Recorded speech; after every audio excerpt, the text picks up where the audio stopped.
दे धडक बेधडक आपल्या परिसरातील ताज्या घडामोडी, घटना, समस्या, विविध क्षेत्रातील सर्वदूर बातम्या पाहण्यासाठी लोकशक्ती लाईव्ह न्यूज चॅनलला सबस्क्राईब करा आणि नोटिफिकेशन मिळवण्यासाठी बेल आयकॉनला प्रेस करा।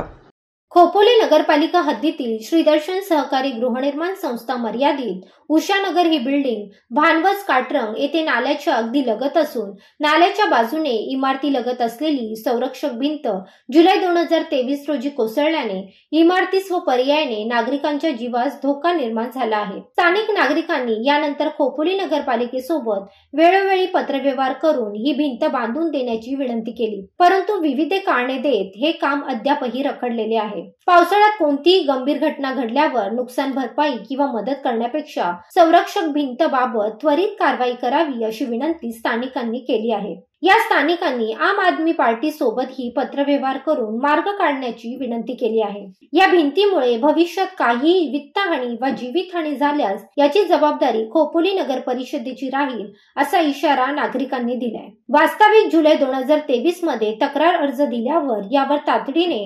2024 रोजीच्या जून महिन्याआधी काम पूर्ण करणे गरजेचे आहे, परंतु तसे न झाल्याने या ठिकाणी असणारे नागरिक भीतीच्या छायेत जगत आहेत। मुख्याधिकारी डॉक्टर पंकज पाटील यांनी यावर तोडगा काढण्याचे सांगितले असून दिनांक 26 जून रोजी नगरपालिकेचे बांधकाम अभियंता यांनी तातडीने भेट देऊन पाहणी केली आहे। यातून मार्ग न निघाल्यास आंदोलनाच्या माध्यमातून हे काम पूर्णत्वास नेण्यासाठी प्रयत्न करेल असा आशावाद आम आदमी पार्टीचे रायगड जिल्हाध्यक्ष डॉक्टर शेखर जांभळे यांनी व्यक्त केला आहे।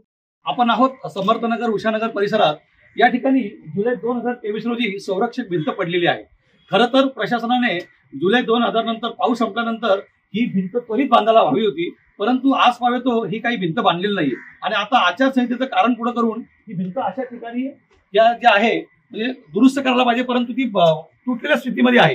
ही जर भिंत पडली तर या ठिकाणी असणाऱ्या नागरिकांना याचा नक्कीच जीवितहानी होऊ शकते, वित्तहानी होऊ शकते, आर्थिक हानी होऊ शकते आणि मानसिक दबावामध्ये हे पूर्णच्या पूर्ण सोसायटी जगते आहे। आम्ही काल आमचे मुख्याधिकारी पंकज पाटील साहेब यांच्याशी संपर्क साधला असता त्यांनी कच्च्या स्वरूपात ही भिंत पाडण्याचं एक आश्वासन दिलेलं आहे आणि आचारसंहिता संपल्यावरती लगेचच या भिंतीचं काम चालू होईल असं सांगितलेलं आहे। परंतु आम्ही पुन्हा एकदा सांगतो प्रशासनाला, जर आपण या भिंतीच्या कामात दिरंगाई केलीत आणि यामध्ये जर काही दगाफटका झाला तर याची संपूर्ण जबाबदारी ही प्रशासनाचीच असेल। आम्ही त्यांना पुन्हा एकदा विनंती करत आहोत की त्यांनी या भिंतीचं काम लवकरात लवकर पूर्ण करावं। लोकशक्ती लाईव्हसाठी खलील सुर्वे, खोपोली। अशाच सच्चाई दर्शवणाऱ्या बातम्या पाहण्यासाठी लोकशक्ती लाईव्ह न्यूज चॅनलला लाईक करा, शेअर करा आणि सबस्क्राईब करा।